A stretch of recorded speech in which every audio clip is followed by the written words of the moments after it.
O Senhor vai falar melhor ao teu coração através da sua palavra, não por causa da minha pessoa. Agradeço a bondade do pastor. Eu estou aqui ajudando o pastor Delício no nosso setor, então ele tem nos confiado aí algumas oportunidades para estar ensinando, e a gente vai buscando a Deus aí, né, e seguindo nesse caminho.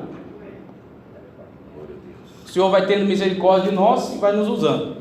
Então tudo seja para a honra e glória do nome do nosso Senhor e Salvador Jesus Cristo. Glória do nome do nosso Senhor e Salvador Jesus Cristo. Como nós estamos aqui hoje também para adorar, exaltar e louvar o santo nome dele. Então peço para que os irmãos juntamente vamos para a Epístola de Paulo aos Romanos.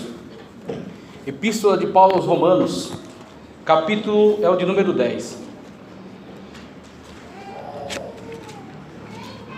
Epístola de Paulo aos Romanos, o capítulo é o de número 10. Deixa eu ver aqui qual versículo. A partir do versículo 13, carta de Paulo aos Romanos, capítulo 10, a partir do versículo de número 13. Amém. Todos encontraram? Amém? Vamos lá então. Carta de Paulo aos Romanos, capítulo 10, a partir do versículo 13, que nos diz: porque todo aquele que invocar o nome do Senhor será salvo. Esse versículo é tão importante que eu vou ler de novo, veja só. Porque todo não tem aqui alguma exclusividade, é um versículo por demais generalizante, ele é abrangente. Porque todo aquele que invocar, há uma condicional, é ofertado a todos. A expiação não é limitada, é ilimitada. O sangue de Jesus nos purifica de todo pecado, e ele tem poder para purificar o pecado até do mundo inteiro, se o mundo reconhecer o seu senhorio, se ele reconhecê-lo como Salvador e, se dobrando os seus joelhos, o aceitar como o único e suficiente Salvador. O sangue de Jesus Cristo é suficiente para purificar o pecado de todos nós, como tem já purificado o nosso pecado, e nós já temos sido admitidos à família de Deus, adotados por causa do bendito Senhor Jesus Cristo. Porque todo aquele que invocar, a necessidade de invocar, a necessidade de clamar, a necessidade de pedir, a necessidade de implorar pela salvação que vem da parte de Deus, todo aquele que invocar o nome do Senhor será salvo. Então a condicional é invocar o nome do Senhor para ser por ele salvo. Como, pois, invocarão? Agora Paulo está falando com você. O Espírito Santo de Deus que inspirou o apóstolo Paulo a escrever essa carta à igreja que estava em Romanos, antes mesmo dele conhecer pessoalmente essa igreja. Mas o Espírito Santo de Deus o conduziu em toda a abordagem temática, com uma ênfase bastante teológica, para expandir o tema concernente à salvação.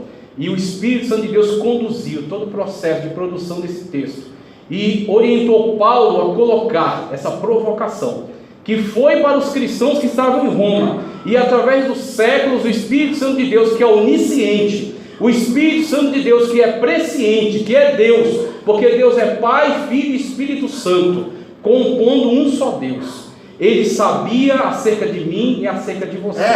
Ele já via esse dia, ele já contemplava a sua face, ele já sabia que você estaria aqui, e ele lançava a você esse desafio.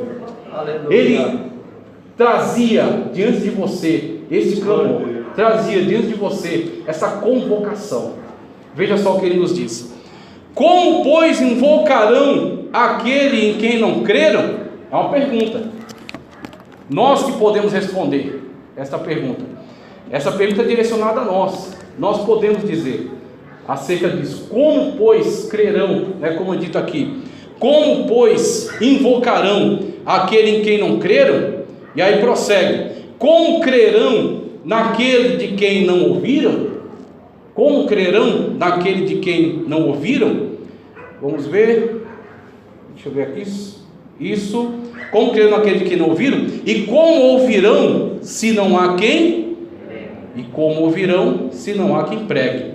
E como, pois, pregarão se não forem enviados? Como está escrito: quão formosos os pés dos que anunciam o evangelho de paz, como formosos os pés dos que anunciam o evangelho de paz, dos que trazem alegres novas de boas coisas. Maravilhosa essa palavra. Você pode glorificar a Deus por essa palavra que veio da parte de Deus para mim e para a sua vida nessa noite.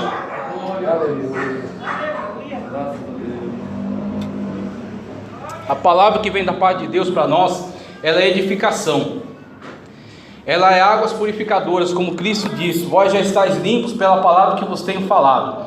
A palavra de Deus, ela é como águas purificadoras que entram na nossa vida e saem tirando tudo aquilo que não pertence a Deus, tudo aquilo que não pode permanecer nem na minha nem na sua vida, tudo aquilo que atrapalha a nossa adoração, tudo aquilo que atrapalha a nossa santificação, que atrapalha o nosso serviço a Deus.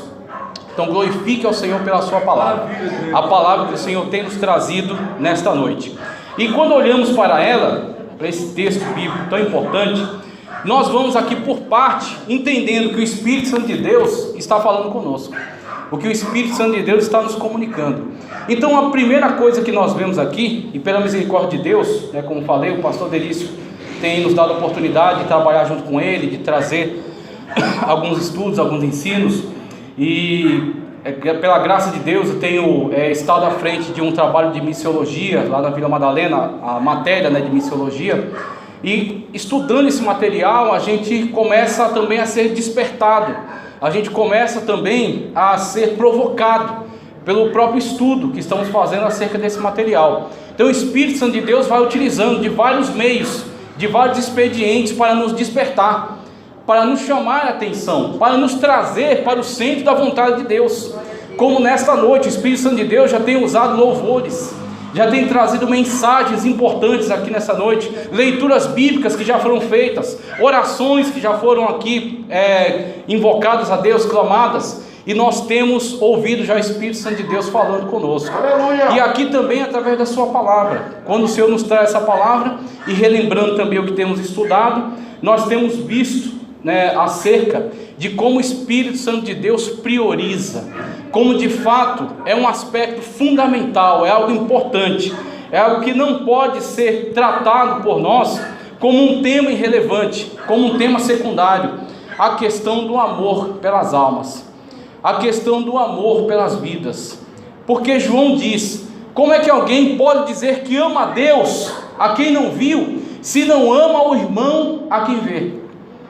Então a melhor maneira de manifestar o amor de Deus é comunicar exatamente o amor de Deus no qual nós temos vivido, o amor de Deus que tem nos alcançado, o amor de Deus que tem nos atingido de uma forma tão maravilhosa, que tem nos transformado, que nos fez nova criatura, para estarmos na presença de Deus, adorando em espírito e em verdade, sentindo a presença do Espírito Santo de Deus, sentindo o seu mover, sendo renovados pela sua presença maravilhosa. E quando nós sentimos o poder de Deus na nossa vida, nós temos que ter um pensamento: o que eu posso fazer para que mais pessoas possam também sentir a presença maravilhosa de Deus que nós estamos sentindo?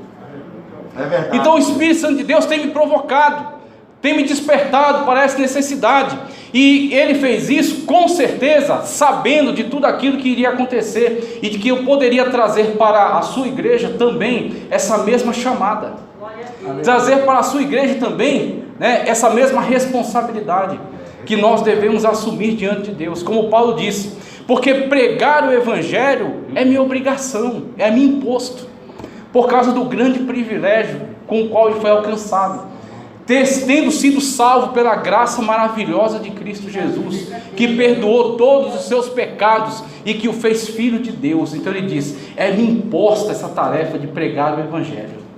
Coisa maravilhosa é quando nós nos conscientizamos acerca do que é importante para Deus, e nós passamos a priorizar aquilo que é prioridade de Deus. Quando você prioriza aquilo que é prioridade de Deus, você vai estar no centro da vontade de Deus.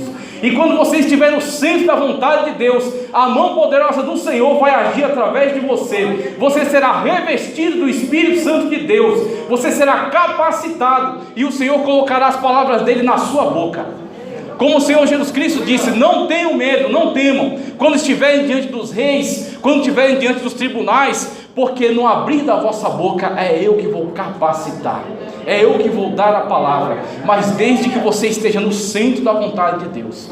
Coisa maravilhosa é nós não resistirmos, nós não lutarmos contra Deus, mas nós caminharmos em harmonia com a sua vontade perfeita. Aí você vai ver Deus operar poderosamente através da sua vida, e as portas do inferno não resistirão, não poderão resistir o agir de Deus através de você. Como Paulo já nos traz aqui no começo desse texto, qual é a situação, qual é o plano da salvação que foi elaborado por Deus, foi concluído e foi nos entregue. O primeiro versículo que ele nos passa aqui: porque todo aquele que invocar o nome do Senhor será salvo. Eu creio. Ele diz: todo aquele que invocar o nome do Senhor será salvo. Quando a gente olha para esse texto, para a maneira escandalosa como ele coloca o processo de salvação, porque você já pensou alguém ter a coragem de anunciar a salvação de pecadores dessa maneira? Você parou para pensar o preço que Paulo pagou, como ele mesmo diz em outros trechos da sua carta, que alguns acusam ele de dizer: quanto mais pecados, mais graça. E aí ele diz: não, se você ainda se submete ao pecado, você é escravo do pecado para a condenação, mas você tem que ser escravo de Cristo para a vida eterna. Então Paulo enfrentou no tempo dele muitas pessoas que se levantaram contra a sua mensagem, muitas pessoas que se levantaram contra a sua pregação, por causa do escândalo da mensagem da salvação na pessoa bendita de Cristo Jesus. Paulo diz: quando eu prego, alguns se escandalizam, tá certo? E outros ficam buscando mais justificativas. Ele falou: a mensagem da cruz para os judeus é escândalo. Os judeus, quando ouvem falar, que no caso o povo que estava ligado ao legalismo, que estava ligado a essas regras de comportamento, não toques, tá certo? De guarda de sábado, esse tipo de guarda de restrições alimentícias, quando Paulo pregava, alguns se escandalizavam, dizendo: como é que alguém pode ser salvo apenas por invocar? Como é que alguém pode ser salvo apenas por crer? Só que essas pessoas que se escandalizam nessa pregação não conhecem o poder, não conhecem a glória, não conhecem a majestade, não conhecem o todo-poderoso Senhor que eu e você conhecemos, o Senhor, o bendito Jesus Cristo, aquele a quem Paulo diz: aquele que invocar o nome do Senhor Jesus, aquele que invocar o nome do Nazareno. Quando ele pregava, alguns se escandalizavam, e também outros diziam: é loucura. E aí estava falando acerca dos gregos, os gregos que buscavam sempre aquilo que era lógico, aquilo que estava de acordo com os ditames da filosofia, aquilo que estava de acordo com as escolas de pensamento da época, dos epicureus, dos estoicos, e eles ficavam buscando: qual é a lógica disso? Qual é o sentido disso? Como é que um pecador deixa de ser pecador? Como é que um viciado deixa o seu vício? Como é que uma mulher que se prostitui agora tem uma vida correta? Como é que uma família que estava destroçada agora está vivendo em paz e harmonia debaixo da graça de Deus e tem certeza das mansões celestiais? Para o mundo, essa palavra que está na tua boca não faz nenhum sentido, mas você mostra que ela é verdade na sua vida, mas você mostra que ela é verídica através da sua história. E as pessoas olham e dizem: como que isso pode ser verdade? Como que isso pode acontecer? E Paulo diz para mim e para você: todo aquele que invocar o nome do Nazareno será salvo. Todo aquele que invocar o nome do Nazareno será transformado. Todo aquele que invocar o nome do Nazareno será liberto. Todo aquele que invocar o nome do Nazareno será feito nova criatura e vai herdar as mansões celestiais e terá todos os seus pecados apagados, porque ele disse que ele tomou a nota que era contra nós e cravou-a na cruz, os pecados, os delitos, os crimes, tudo aquilo que o diabo havia levantado contra nós e nos acusado diante de Deus, ele tomou e se cravou na cruz. Louvado e engrandecido seja o nome do Senhor, do Salvador, do Jesus de Nazaré, aquele que os judeus diziam: pode vir alguma coisa boa de Nazaré? Natanael disse: pode vir alguma coisa boa de lá? Nazaré, uma cidade periférica da Galileia, nunca veio profeta de lá. Eu digo que foi de lá que veio o Senhor e o Salvador de toda a humanidade. E como foi louvado aqui pela boca da criança, Ele está aqui para ouvir o teu clamor, Ele está aqui para atender as tuas necessidades, Ele está aqui para estender a mão e trazer a cura, Ele está aqui para restaurar a tua vida, Ele está aqui para mudar a tua história. Glorificado e exaltado seja o nome do Jesus Nazareno, aquele que está neste lugar, que passeia no meio dos 7 castiçais, como ele disse para João em Apocalipse, que tem as 7 estrelas na mão dele, que tem olhos como chamas de fogo, e está olhando, está contemplando a tua adoração, está contemplando a tua atitude, está contemplando o teu coração. Se o teu coração é duro, está rejeitando a palavra, ou se o teu coração é um coração de carne, cuja lei foi escrita nele, e que se derrete na presença de Deus, e aceita a palavra que está sendo trazida a você nesta noite. O Nazareno, que tem olhos como chamas de fogo, Ele está aqui, glória a Deus, louvado e agradecido seja o nome dele. E aí, diante dessa situação, a gente tem uma pergunta a fazer, como Paulo está perguntando para nós, e nós também queremos contribuir aqui, trazer uma pergunta. Fazer missão, será que é fácil ou é difícil? Evangelizar, testificar acerca das obras que o Senhor Jesus Cristo tem feito na minha e na sua vida, é fácil ou é difícil? Então, alguém até pode, para ficar bonito, dizer é fácil, eu faço facilmente, mas não é tão fácil assim, não é tão fácil, tem suas dificuldades, tem suas lutas, tem suas contrariedades, tem aquele que, mesmo diante de uma palavra tão maravilhosa, mesmo de uma tão grande salvação que nos é ofertada, tem aqueles que rejeitem, tem aqueles que recusem, tem aqueles que se mostrem até agressivos, quando você tenta compartilhar acerca do amor de Deus, quando você tenta compartilhar acerca desse dom maravilhoso que nós temos recebido. Então tem dificuldades, certamente tem lutas, tem desafios a se vencer, e eu digo para vocês, olhando para a Sagrada Escritura, nós não podemos enganar, nós temos que ser verdadeiros. Vai ficar cada vez mais difícil, vai ficar cada vez mais difícil, estamos caminhando para o fim, o Senhor Jesus Cristo está às portas, a qualquer momento vai soar a trombeta, e a qualquer momento um povo será levado dessa terra, aqueles que morrerem em Cristo ressuscitarão primeiro, e aqueles que estiverem vivos serão transformados, para todos se encontrarem com Ele nos ares.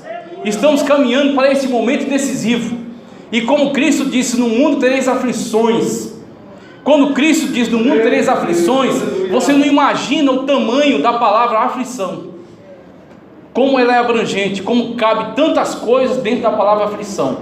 E talvez o que seja aflição para mim não é aflição para você, mas o que é aflição para você talvez não seja para mim.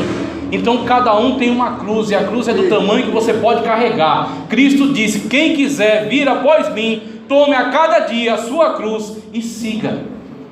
Somente através dele você chega até as mansões celestiais, porque ele disse: eu sou o caminho, não existe caminhos, eu sou o caminho, eu sou a verdade e eu sou a vida.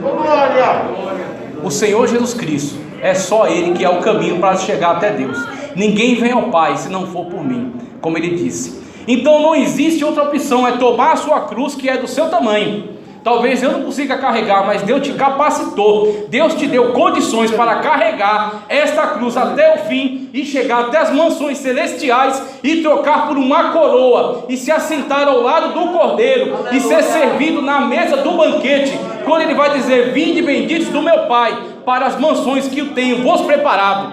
Nosso descanso não é aqui, aqui não é o lugar ainda de se enxugar as lágrimas. Será naquele dia, quando Deus fizer um tabernáculo junto conosco. Aí diz no Apocalipse: limparei de teus olhos todas as lágrimas. Mas é lá, aqui é lugar de pranto ainda.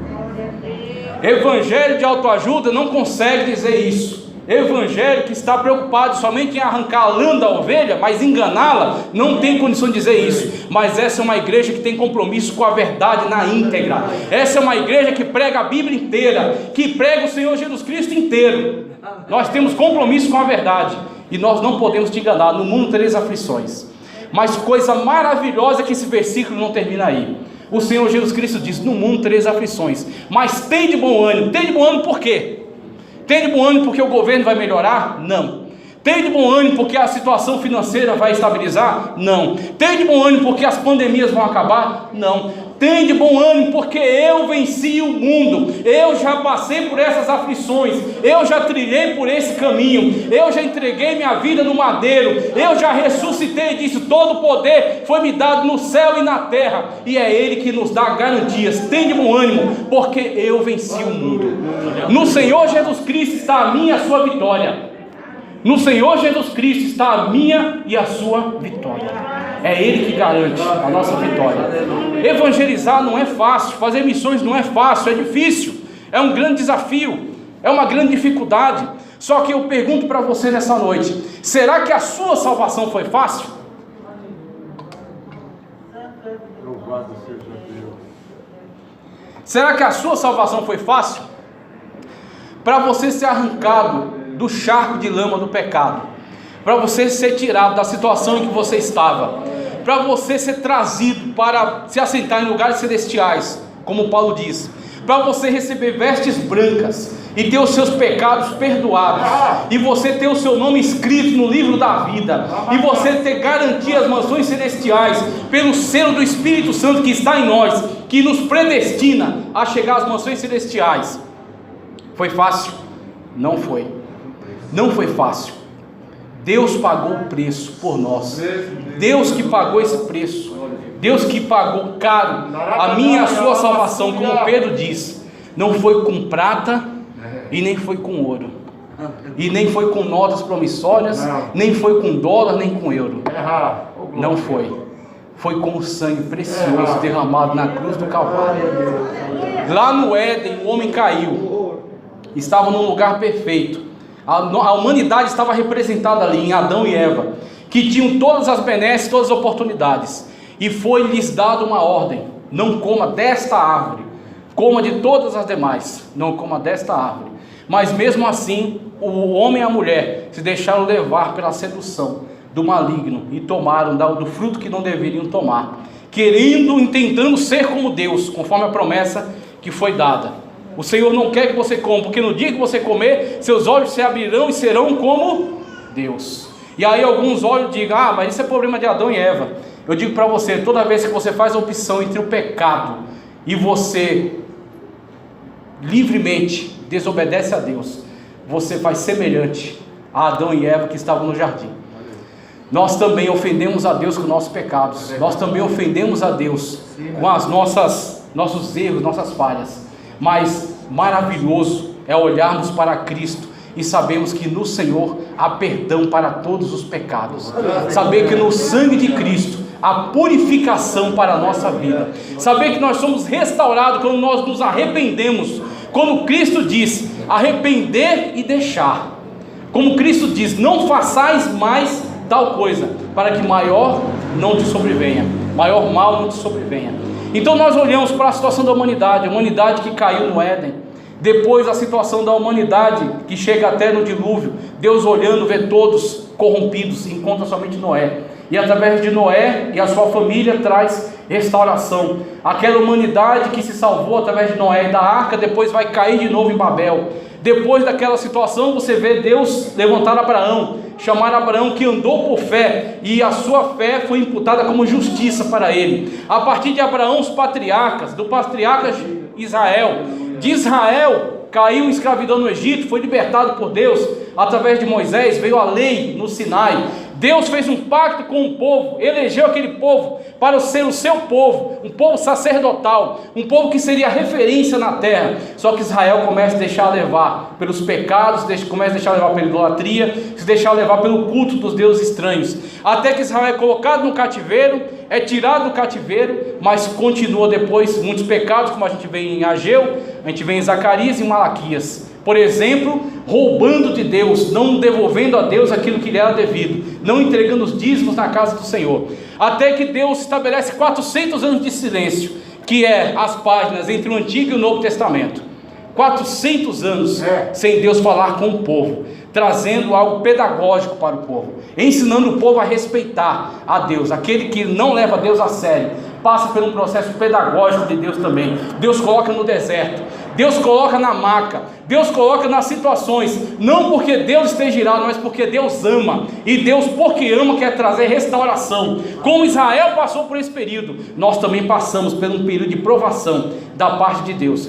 Findado esse período de silêncio, Deus levanta João Batista, aquele que viria na unção de Elias, e que se levantaria com uma voz que clama no deserto: preparai o caminho do Senhor. E ele trazia uma acusação séria, uma acusação grave, chamando as pessoas em volta até de raça de víboras, se necessário.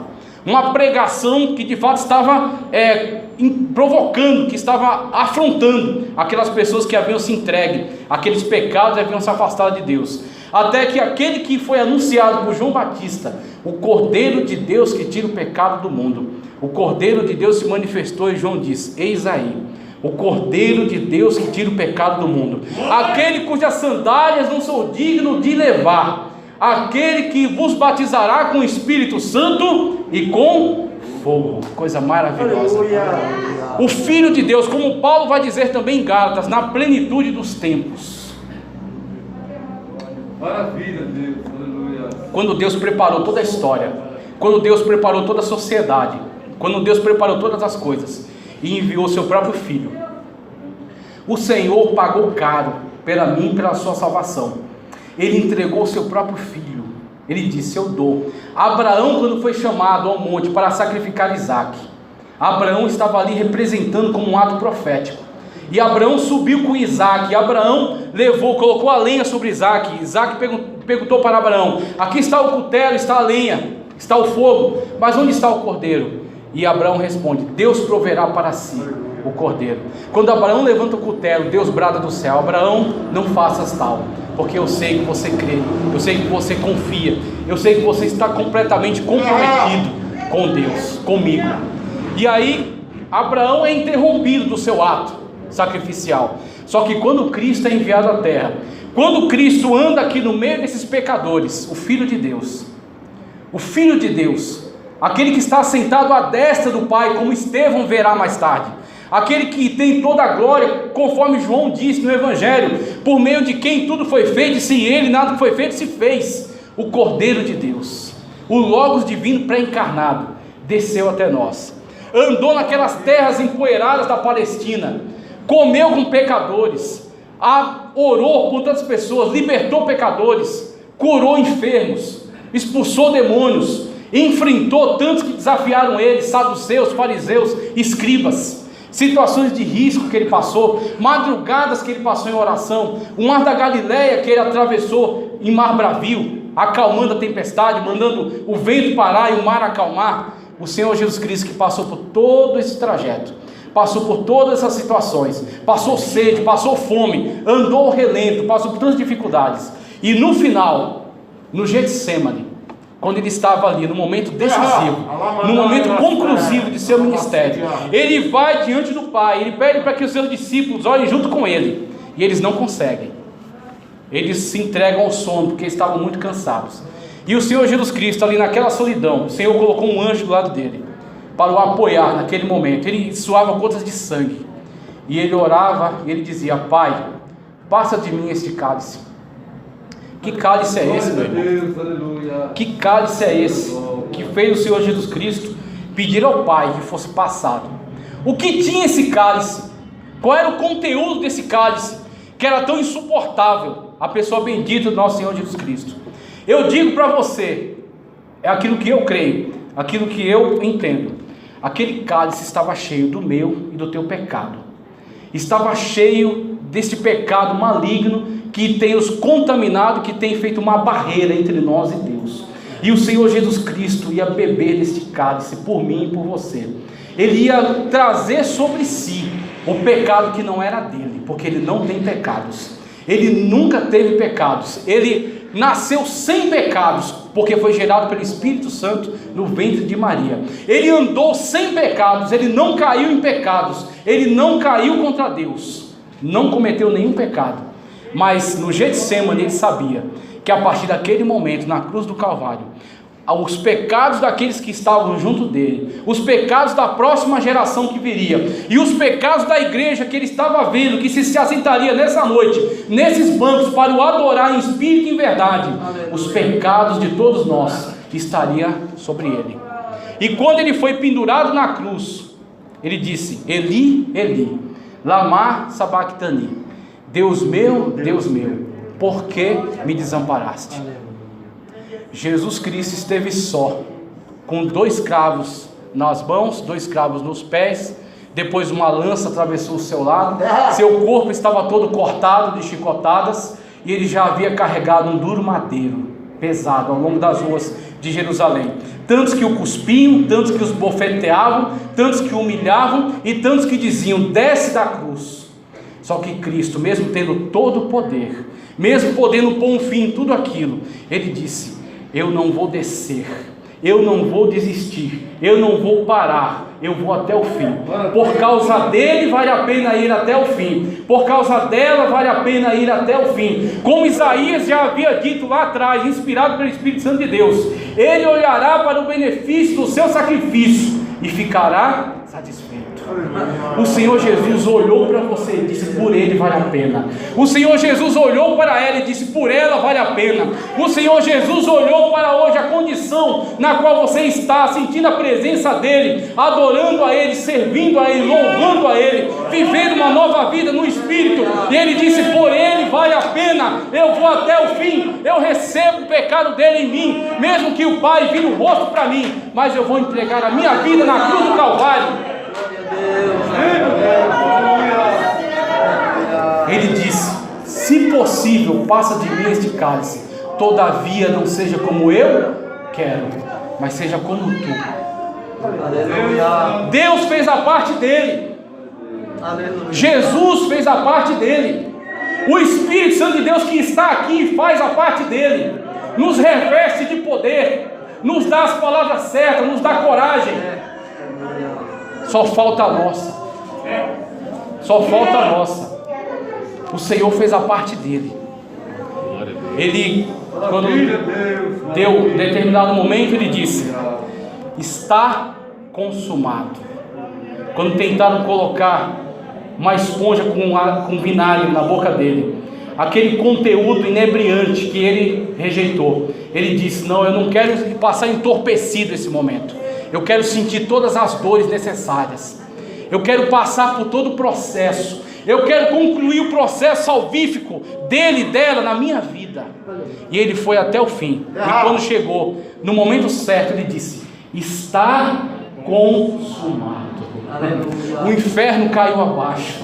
O diabo não tem poder sobre a minha vida nem sobre a sua. A morte perdeu. O inferno perdeu. Quando ele disse: está consumado. Glória a Deus. Oh, aleluia, glórias a Deus.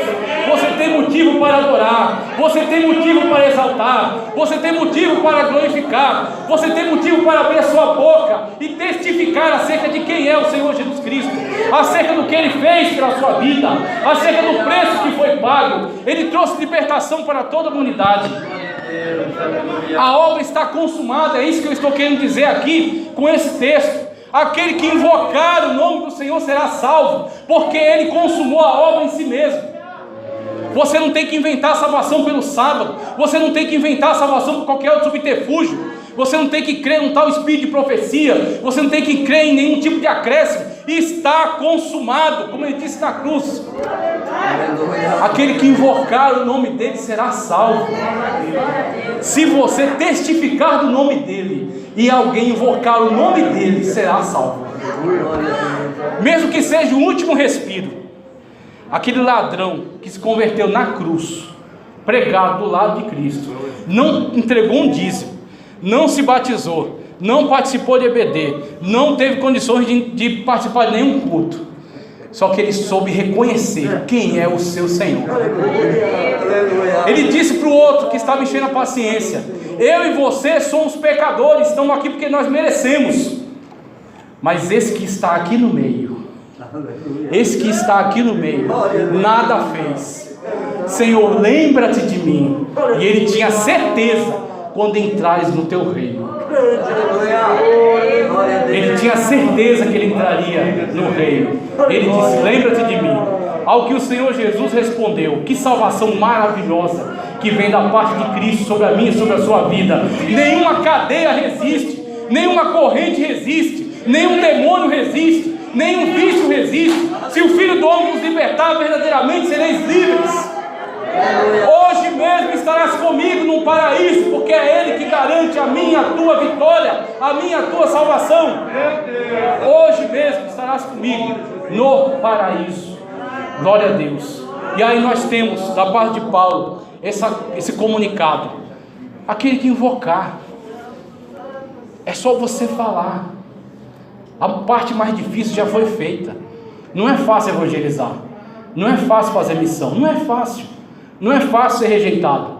Não é fácil você comunicar o evangelho e ver a pessoa zombar do teu Senhor, zombar de você, rejeitar a mensagem. Não é fácil. Só que eu digo uma coisa para você: o que é mais difícil? O que é mais difícil? Mais difícil foi a minha, a tua salvação, e o preço foi pago. E nós estamos salvos na pessoa bendita de Cristo Jesus. E nós temos a presença maravilhosa do Senhor. E quer saber mais de uma? Se você abrir a sua boca e confessar o nome do Senhor, e as pessoas ouvindo o teu testemunho forem salvas através da pessoa bendita dele, você ainda vai receber galardão das mansões celestiais. Coisa maravilhosa. Que coisa maravilhosa. E olhando também para a situação na qual nós não somos chamados a convencer pecadores, nós somos chamados a proclamar a salvação na pessoa bendita de Cristo Jesus. Quem convence não somos nem eu, nem você, nem a nossa lógica, nem a teologia, nem a lógica humana. Quem convence é o Espírito Santo de Deus, que convence o homem do pecado, que convence o homem da justiça e convence o homem do juízo que virá. Porque o Senhor Jesus Cristo disse: lá o fogo não se apaga e o bicho nunca morre. Haverá um juízo, haverá um inferno, haverá um lago de fogo. É melhor você aguentar o desaforo dessa pessoa do que saber que essa pessoa foi para o inferno porque você não disse. É melhor você aguentar, mesmo que seja um desprezo, mesmo que seja, não sei, um tapa no seu rosto, uma cuspida, um soco, não sei. Mas é melhor, porque ela vai passar uma eternidade no inferno se você não falar. Agora, se você falar e ela não aceitar, você é um bom atalaia. O Senhor Jesus Cristo reconhece a tua obra. O atalaia está para avisar, não para convencer. O atalaia tem que bradar, aí vem o inimigo. Como você, como igreja de Cristo, tem que bradar: haverá um juízo. Aquele que não aceitar a Cristo como Salvador vai para o inferno. Você é chamado para avisar. Se não aceitarem, o sangue não cairá sobre você. Nós somos chamados para proclamar a bendita salvação em Cristo Jesus. Essa tão bendita salvação. Aí, para encerrar, que o tempo já vai, eu quero concluir nesse trecho aqui. Olha só, coisa maravilhosa. Primeiro, que Paulo fala, né? Qual é o processo de salvação? Invocar. Invocar o nome do Senhor. Por isso que Isaías diz: nem o louco errará o caminho. Coisa maravilhosa da parte de Deus. Como o Senhor é maravilhoso. Glorifica o nome do Senhor por essa tão grande salvação que nos é ofertada na pessoa bendita de Cristo Jesus. Nós temos motivo para acordar de manhã e glorificar a Deus, e dormir à noite também dando glória ao Senhor por causa dessa tão bendita salvação. Coisa maravilhosa. Mas Paulo diz mais, veja só: como pois invocarão aquele em quem não creram? O que eu vejo nesse texto aqui? Eu vejo algumas situações por meio das quais Deus vai te usar. Algumas situações por meio das quais Deus vai trabalhar através de você. Vai quebrar cadeias, vai quebrar muralhas, derrubar muralhas diante de você. Vai abrir portas de ferro por causa do teu posicionamento. Paulo diz: como invocarão aquele em quem não creram? Muito bem. Como é que eles vão crer, então? Eles vão crer quando eles olharem para a sua vida. Paulo diz: eles não creem. Eles não conhecem quem é Jesus. Eles não sabem quem é Cristo. Eles não sabem quem é o Messias, quem é o Salvador. Eles não creem. Eles não têm fé. Eles colocaram a fé deles nos ídolos. Eles colocaram a fé deles nos demônios. Eles colocaram a fé deles no engano de Satanás, no engano da carne, do diabo e do mundo. Eles estão andando conforme o príncipe desse século, que tem cegado o entendimento dos homens. Aí Paulo diz: como é que eles vão invocar o nome do Senhor se eles não creem? Aí eu pergunto para você: como é que eles vão sair de incrédulos para crentes? Talvez quando eles olharem na sua vida e eles verem as marcas, eles verem os sinais, eles verem o testemunho, eles verem a evidência daquele que crê em Deus, em espírito e em verdade. Tiago diz, olha só que coisa maravilhosa: mostra-me a tua fé sem obras. Mostra-me a tua fé sem obras, isso mesmo. Ou seja, que fé é essa sem obras? É uma fé teórica, é uma fé só de discurso, é uma fé hipotética, tá certo? Uma fé metafísica, que só existe na imaginação. Mostre-me a tua fé sem obras, que eu te mostrarei a minha fé nas minhas obras. Eu te mostrarei a minha fé pelas minhas obras. As obras daquele que tem fé tem que ser obras diferentes daqueles que não têm fé. Como é que você tem vivido? Como é que você tem vivido no meio do teu bairro? Como é que você tem vivido no meio da tua vila? Como é que você tem vivido no meio da tua casa? As pessoas que têm olhado para você e para o seu comportamento, têm observado alguém que tem uma fé viva? Tem observado alguém que crê no Senhor em espírito e verdade? Tem observado aquele que tem uma fé sobrenatural, uma fé salvífica, uma fé na pessoa bendita de Cristo Jesus? Eu digo para você, o apóstolo Paulo, inspirado pelo Espírito Santo, ele nos provoca a andar por fé nesta noite. Ele nos provoca a manifestar a fé no sobrenatural, a fé no Deus Todo-Poderoso. As pessoas não creem, mas quando elas olharem para a sua vida, elas vão começar a crer. Elas não creem, mas elas dizem assim, ó, a gente pode até chegar para elas e debater, com argumentos. Só que os argumentos sempre tem um contra-argumento. Agora, quando você olha para os fatos, não existe como você contrariar os fatos. Então eu posso até argumentar com os incrédulos, falar, não...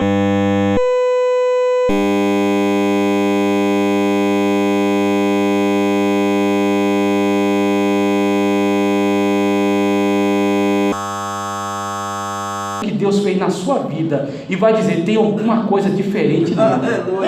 Tem alguma coisa diferente nela. Mesmo que os argumentos dele eu consiga desmontar facilmente. Como você tem muitos testemunhos, se a gente for chamar aqui para ouvir, tem muitos testemunhos de doutores e doutoras que aceitaram a Jesus, não por causa do teólogo, mas aceitaram a Jesus por causa da irmãzinha que às vezes mal sabia ler e escrever, mas tinha Deus na vida dele, mas tinha Deus na vida dela. Mas quando levantava a mão para o céu, Javé do céu ouvia e atendia a oração. Quando impunha as mãos, o demônio saía. Quando orava, o Senhor trazia a cura. Por quê? Porque crê. Porque tem uma fé viva. Aí Paulo diz, como invocarão aquele que não creram? E como é que eles vão crer? Através da tua fé, da tua vida. Viva uma vida espiritualmente viva e ativa, no Deus sobrenatural, no Deus todo-poderoso. E as pessoas que estão à tua volta vão ver em você o Deus a quem você prega. E eles vão querer saber que Deus é esse que você serve. E eles vão querer saber onde é que você adora esse Deus. E eles vão querer vir com você adorar o mesmo Deus. Como invocarão aqueles em quem não creram? E aí continua, olha só. O anterior. E como crerão naquele de quem não ouviram? Aí chega, o chamado. Então primeiro é viver, depois é pregar. Percebeu? Primeiro é viver, primeiro é manifestar na sua vida, nas suas obras, no seu comportamento, aquilo que você vai pregar. Quando você vive, as pessoas veem Deus em você, aí vai valer a pena você abrir a boca para falar. Como invocarão aquele que não creram? Então tem que crer olhando para aquele que crê. Como, ele diz aqui em segundo, como crerão aquele de quem não ouviram? Aí entra eu e você. Você tem que abrir a boca e falar acerca do Jesus a quem você serve. Você tem que abrir a boca e não tem que falar de teologia. Você tem que abrir a boca e falar, Jesus Cristo me salvou. Você tem que abrir a boca e dizer, Jesus Cristo é o Senhor, que Jesus Cristo é Deus, que Jesus Cristo está vivo, que Jesus Cristo está sentado à destra de Deus, que Jesus Cristo opera milagres na terra, que Jesus Cristo tem operado na minha vida. E aí as pessoas olharam em você, viram, você crê. Depois elas vão ouvir de você acerca do que você crê. E aí chega o terceiro, para a gente encerrar. Veja só. Como crerão naquele de quem não ouviram? E como ouvirão se não há quem pregue. E aí entra a situação na qual a igreja é convocada, é mobilizada para entrar na seara do inimigo. Como Cristo disse, grande é a seara. Existem muitas estratégias de Deus para a igreja trabalhar, para a igreja atuar. Muitas estratégias. É só a gente se mobilizar. É só a gente se colocar no centro da vontade de Deus. E o Espírito Santo de Deus vai nos dirigir. O Espírito Santo de Deus vai nos guiar. Nós vamos viver a palavra de Deus na nossa vida. Nós vamos abrir a boca e testificar. E o Senhor Jesus Cristo vai mobilizar a sua igreja para ir até o mundo e pregar o Evangelho. Pregar o Jesus que salva. Pregar o Jesus que cura. Pregar o Jesus que liberta. Pregar o Jesus que está vivo. E o Jesus que vai levar um povo seu, lavado, remido de boas obras, para morar nas mansões celestiais. E aquele que não crê já está condenado. Como ouvirão se não há quem pregue?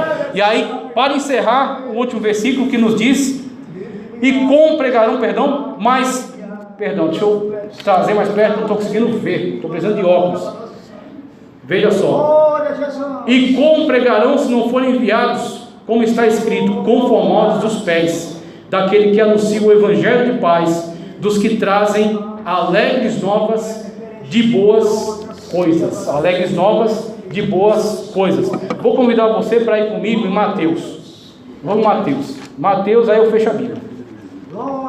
Vamos Mateus, aí eu fecho a Bíblia. Mateus 28. Quão formosos são os pés daqueles que andam anunciando as boas novas. E quem são aqueles que devem andar anunciando as boas novas? Mateus 28. Mateus 28.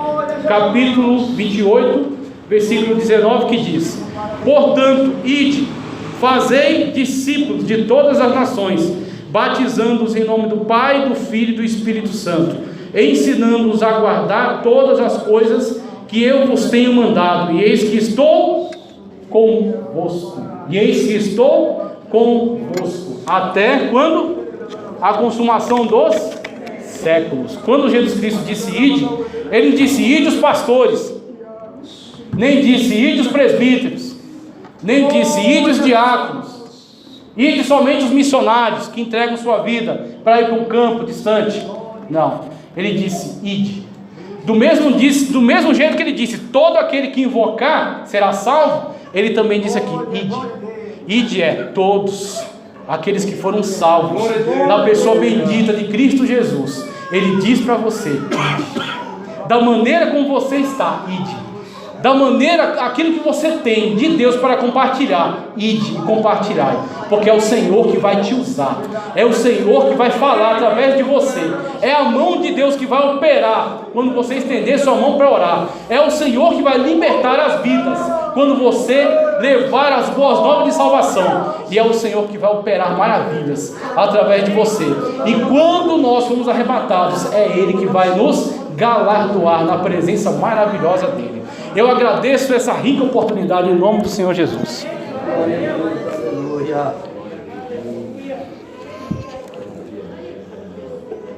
Aleluia. Louvado, exaltado. Aleluia, Deus. Aleluia. Por essa palavra.